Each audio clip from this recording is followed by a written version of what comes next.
दोस्तों, आपने देखा होगा कि लाइफ में कुछ लोग बहुत ज़्यादा पैसा कमाते हैं, जबकि कुछ लोग हमेशा गरीब ही रहते हैं।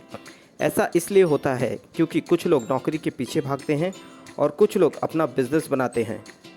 इस बुक में समझाया गया है कि क्यों कुछ लोग ज़्यादा पढ़ाई लिखाई किए बिना भी बहुत अमीर बन जाते हैं, जबकि बहुत पढ़े लिखे लोग पढ़ लिख कर ऐसे लोगों के लिए काम करते हैं।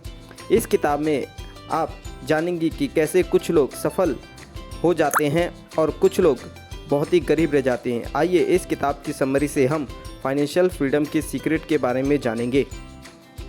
नंबर 1, कैश फ्लो कॉन्ट्रैक्ट क्या है? Cash flow contract Robert T Kiyosaki द्वारा बनाया गया एक सिंपल मॉडल है जो यह बताता है कि पैसे कमाने के 4 रास्ते हो सकते हैं। जैसे कि आप चित्र में देख सकते हैं, ई का मतलब होता है एम्प्लॉय। इस कॉन्ट्रैक्ट में आने वाले लोग नौकरी करके पैसा कमाते हैं। एस का मतलब होता है सेल्फ एम्प्लॉयड, ये लोग फ्रीलांसर या छोटे बिजनेस ओनर होते हैं। बी का मतलब होता है बिजनेस ओनर, इस कॉन्ट्रैक्ट के लोगों का अपना बिजनेस होता है, ये दूसरों को सैलरी देते हैं।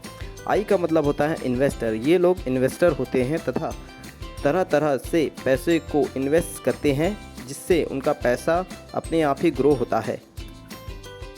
Part 2, ESBI। तो आइए इन कॉन्ट्रैक्टों के बारे में और जानते हैं। नंबर 1, दी एम्प्लॉय। जो लोग फाइनेंशियल सिक्योरिटी चाहते हैं वे लोग जॉब ढूंढते हैं। सिक्योरिटी ढूंढने की पीछे की वजह है उनका डर होता है, जो समाज में हमारे अंदर बचपन से ही डाल दिया जाता है। ऐसे लोग हमेशा कंफर्ट जोन में रहना चाहते हैं और लाइफ में रिस्क लेने से डरते हैं। ये लोग कॉरपोरेट में काम करते हैं और सफलता की सीढ़ी चढ़ना चाहते हैं। ये दूसरों के लिए काम करते हैं और महीने की गारंटी के साथ सैलरी लेते हैं। इन लोगों को ज़्यादातर अपना बिजनेस करने की सीख नहीं दी जाती और इन्वेस्टमेंट करना भी नहीं सिखाया जाता। रॉबर्ट टी कियोसाकी कहते हैं कि इन मेथड से आप रिच तो बन सकते हैं, लेकिन बहुत ज़्यादा मेहनत और टाइम लगेगा। दूसरा, आप हमेशा 9 से 5 फंसे रहेंगे, मन मुताबिक छुट्टी भी नहीं ले सकते। Number 2, self employed. इस ग्रुप के लोग सिक्योरिटी नहीं चाहते, वे कंट्रोल चाहते हैं। उन्हें अपने ऊपर कोई बॉस पसंद नहीं होता। वे किसी स्किल में महारत हासिल करते हैं और इस पर बेस्ड अपना छोटा सा बिजनेस शुरू करते हैं। लेकिन इस कॉन्ट्रैक्ट में सबसे रिस्की यही होता है कि इसमें सब कुछ आप ही को करना होता है, सारे डिसीजन आपको लेने पड़ते हैं। इसमें एम्प्लॉय की तरह पैसे की गारंटी तो नहीं होती और ना ही कोई बोनस आदि मिलेगा, और इससे आपको मेहनत भी ज़्यादा करनी होती है क्योंकि आप खुद अपने एम्प्लॉय होते हैं। इस कैटेगरी में shopkeeper, restaurant owner, small scale startup, freelancer आदि आते हैं। Number 3, business owner. इस कॉन्ट्रैक्ट के लोग पूरी तरह से आज़ादी चाहते हैं, पैसे का भी और टाइम का भी। ये लोग वास्तव में अपने से टैलेंटेड लोगों को हायर करते हैं और फिर उनकी मदद से अपना एम्पायर खड़ा कर लेते हैं। इस ग्रुप के लोग सबसे ज़्यादा पैसा बनाते हैं।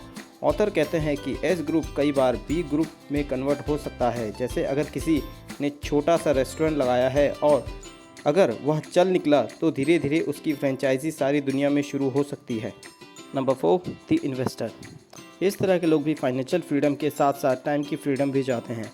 ये लोग अपने पैसे को इन्वेस्ट करते हैं और फिर वहाँ से इंटरेस्ट कमाते हैं। अच्छी बात यह है कि कोई भी इन्वेस्टर बन सकता है, लेकिन दुख की बात यह है कि लोगों को इन्वेस्टमेंट की सही जानकारी नहीं दी जाती। उन्हें सिंपल और कंपाउंड इंटरेस्ट में फ़र्क नहीं पता होता है। Part 3, how to become a rich. जो काम मैक्सिमम लोग कर रहे हैं उसे करके आप कभी भी रिच नहीं बन सकते। हार्डवर्क भी आपको रिच नहीं बना पाएगी।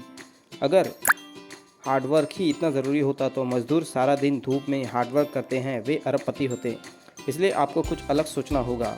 आपको अपने माइंडसेट को बदलना होगा, छोटी छोटी लॉसेस का डर छोड़ना होगा और आपको इमोशनल इंटेलिजेंस बढ़ानी होगी।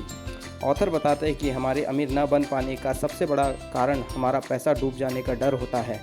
स्कूल में हमें रट्टा मार एग्ज़ाम पास कराना सिखाया जाता है, लेकिन कोई हमें अपने डरों को दूर करने नहीं सिखाया जाता।